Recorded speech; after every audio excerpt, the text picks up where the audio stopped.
Hello. Today I wanted to read to you a story I wrote to go with a new series of photos. The series and the story are called Forest Spirits.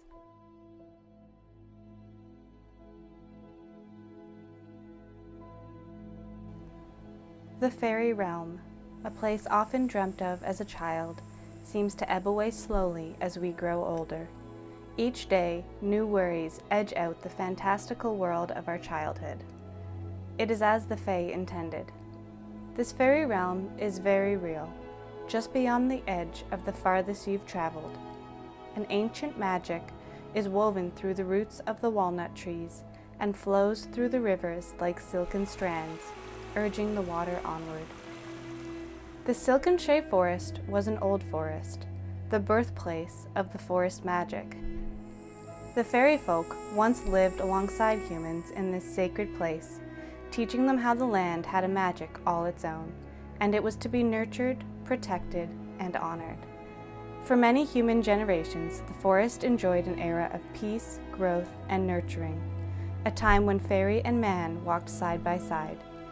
The Fae envied the mortal nature of man and the intimate ways women carried their children for many months, for fairies are born of trees and can never die of natural causes. Man envied the deep connection the fairies held with the forest, for it was as though their very heartbeats were linked. Many humans and fairies fell deeply in love with each other in this time, but it always ended in heartache as the Fae inevitably buried their beloved. As time passed, the humans, as is their nature, grew more curious and became entranced by the power of the forest's magic.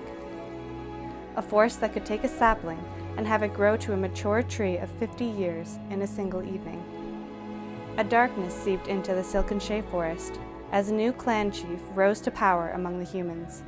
His name was Ida. He ruled all humans of the forest and hungered for power beyond measure. Ida hated the fairies.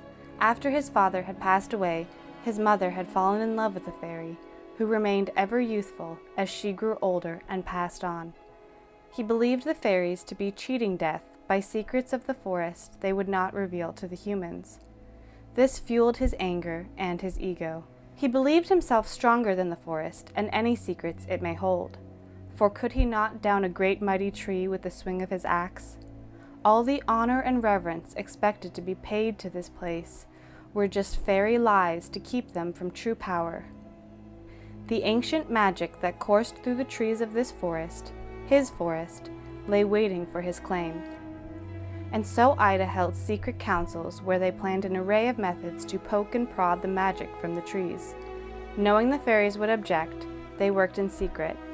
They carved tools to pry open the earth, to slash open the veins of the trees so they may harvest the magic and drink of it. But magic is not such an easy thing to disturb. Each time the bark of a tree was peeled, they would capture only a glimpse of the glowing golden elixir before it would slip away. They hacked and chopped deeper into the tree's body, chasing the magic frantically, but it always slipped just out of reach. It was by chance, or perhaps by fate, that one evening, while gathered around a cooking fire, made of gathered fallen branches, as they always were, Ida caught a glimpse of something that would change everything. It was barely noticeable to him before amidst the dancing flames, yet something glimmered and snaked down into the ashes. Ida jumped up and stamped out the fire with his foot, then fell to his knees, clawing at the hot earth, deeper and deeper, until he saw it, the golden glow of the forest magic, worming its way into the earth until finding roots to wrap itself upon. He raked the roots with his burnt fingers, and there in his palm, no more than a few drops of pure golden magic. Ida, clan's chief to the humans, had discovered the trees imbued with magic would release their spirit into the earth when set ablaze, a defense mechanism ensuring the magic could be transferred to the next tree so as not to be lost to the ether. At last, the breakthrough he had been desperately searching for. And so he rallied his clan and spoke of what would become the Great Reckoning, a fire so fierce it would force all the magic from the trees to be bottled by the clan and imbibed so they could at last claim their place as high rulers of the wood. Ida had a way with words, of riling the spirit, of setting the heart aflame and making others believe whatever he said to be truth.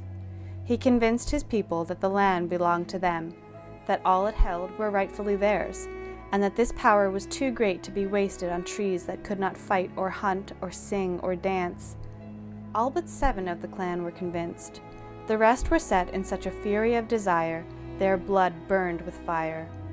The 7 dared not speak out against them, lest they be cut down. And so these 7 stole away into the night in search of the Fairy Queen's hold. None had ever witnessed the Fairy Queen before, for she was not to be found lest the need was dire. The night was exhaling its last breath as the 7 set out in search of her. Glowing Luna moths circled overhead in a great swarm, a glowing beacon of such awe that they knew to follow without having to say a word. The swarm dissipated once noticed, and a dozen remained, gently bobbing up and down, leading them through thickets and flower beds and caverns they'd never known existed, until finally they came to a great hill so tall it cusped on becoming a mountain. As the moths flew up its side, the earth began to mold into stairs. As the 7 climbed them, the stairs disappeared behind them, and more took their place ahead. There was no going back. Despite the danger they were putting themselves in by betraying their clan's chief, and headed towards a most mysterious queen whose intentions they knew not, they could not help but feel what they did was the right thing. On and on they climbed, the sun slowly accompanying them up the massive slope. Their path turned inward near the top, to reveal a great ornate door engraving itself into the side of the hill, much like the stairs had, only this display was far more impressive. Runes of an ancient tongue licked around the entryway's curve, and they glowed a bright emerald shade. The moths gently slowed their wings to land perfectly between the gaps in the writing, and as the last wing flapped, the entryway crumbled open. The 7 entered the Fairy Queen's palace, a place beyond wonder. The almost mountain's top was hollow, so a great beam of morning's first sunlight shone down from above, illuminating the palace in an ethereal glow, each floating fleck of dust imbued with a magic spark. There was an aura in this place, one greater than found in the most ancient cathedral. It was one of awe and of peace. The 7 walked carefully towards the incredible throne before them, and shielded their eyes as the queen revealed herself. Her hair cascaded around her like a waterfall in slow motion, somehow moving as though a soft breeze had tangled in it, though there was not a breath of wind inside the palace.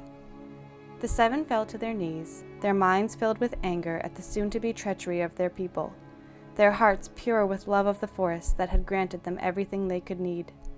They needn't say a word to the queen of Ida's plans, for she saw their minds and what would be.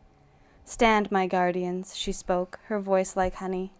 The 7 rose slowly, their chins last to lift, and when their eyes met the queen, something electric seemed to pulse through them. "Your devotion to this land stirs me. You sought me out, despite the danger it could cost you. I thank you for this warning. For your bravery and purity of heart, the time for these honorable attributes is far from over." The 7 felt a wash of peace fall over them. Perhaps the wood could be saved. "The fairy realm shall burn this night," said the queen. The 7 gasped and fell at once again to their knees, tears streaming down their faces and objections spilling from their mouths. "Please, can't something be done? We must stop them," they pleaded. "The fairy realm must burn, and those that seek its harm along with it. It is the only way to purge the wood of the evil that has soaked through. But do not despair. Did I not say you were my guardians? Nay, the wood's guardians? Your warning gives us a chance to evacuate all those who do not wish to see the forest burn. For this, I thank you." Fairy folk emerged from behind the throne, carrying small silk pouches, and they approached the 7, handing each one that was no bigger than a grape. They were warm and heavier than one would expect, with a soft humming emanating from them. "This will be your home until the time is right," said the queen. "The Luna moths will guide you again, as they did to bring you here. You will find your place amongst the fairy ring and plant your roots." This was not what the 7 had expected when they began their journey to warn the queen. Indeed, they expected a secret fairy army to emerge to fight off the wrongdoers. But instead, they were told that their cherished forest would burn anyway. They could be, understandably, frustrated, question the queen, accuse her of turning her back on those in her charge. But instead, they trusted. They put their deepest faith in the fairy queen, remained pure of heart, and followed her order. The queen, having seen their minds and hearts, swelled with pride at the humans before her. Hope remained in her despite the destruction she knew was on its way. She walked up to each of her guardians, bending to kiss them on their forehead, her waterfall hair billowing around them like a soft fortress. "Go now, and I shall see you when you awaken." And so the 7 set out, once again following the Luna moths. They guided them the long way round the outer edges of the forest so they wouldn't be discovered by their clan. The fires began before they had made it to the fairy circle. They heard the cries of the trees as they fell to the clan's axe brigade, saw the trenches they carved as they were dragged into a giant merciless heap, and heard the crackling of their bark as the fire set in. When the magic was released, an ear-shattering scream escaped with it. It sounded like agony, looked like fury, and felt like gut-wrenching guilt. The 7 ran faster now, the moths hurrying them onward until at last they came to a glade rimmed with mushrooms and wildflowers.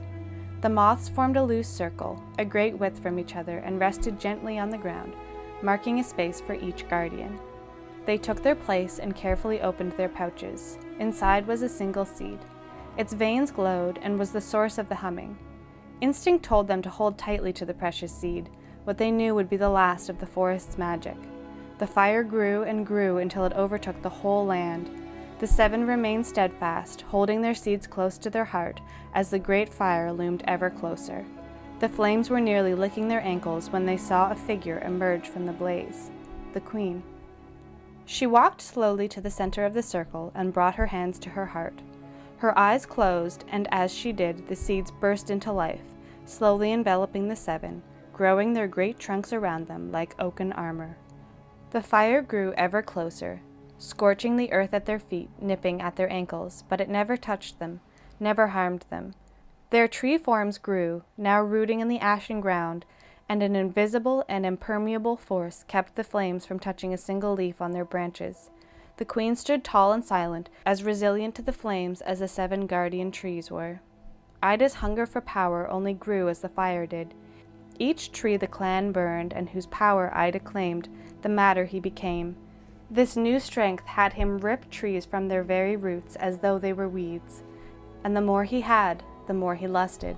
Nothing could sate him. For 10 years he scoured the forest alone, ripping every tree he could find to add to the fire. It grew out of control, slaughtering half the clan and setting the rest running as far as they could. And when the last magic tree had burned, he finally found the guardians. He was surging with stolen power, and upon seeing the last vestiges of hope the forest had, the magic within him cried out and turned on him.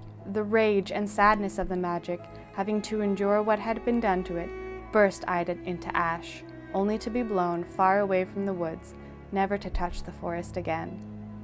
These great wood giants spent hundreds of years growing inch by inch with each passing decade, until the benevolent awakening occurred.